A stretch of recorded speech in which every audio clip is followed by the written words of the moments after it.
Senhora presidente, caros colegas vereadores, eu votei a favor dessa moção porque, infelizmente, a segurança pública é um dos assuntos que eu sou demandado todo dia. No meu bairro, na nossa cidade, no nosso estado, há uma reclamação constante. Eu sou do tempo que, quando se falava em projetos políticos e defesa de pautas, a saúde e a educação eram as prioridades. Não se falava em segurança. Hoje se fala em saúde, segurança, educação e tantos outros. Mas a segurança tem uma relevância muito grande. Por quê?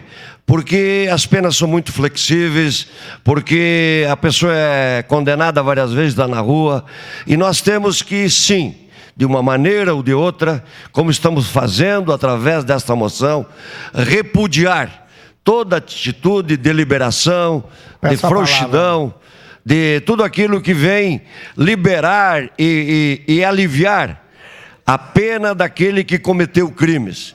Nós temos que ser mais rígidos, a justiça tem que ser mais rígida, as leis existem, mas elas não são cumpridas, ou são cumpridas de uma forma como nós, cidadãos, não gostaríamos que não fosse. Então, o meu voto foi de apoio a esta moção e continuará sendo, sempre que tiver um movimento que ele defenda a segurança das pessoas, mesmo que para muitos um apoio a uma moção não signifique nada, mas para mim é uma das formas de me manifestar e eu farei sempre que for necessário. Era isso, meu muito obrigado.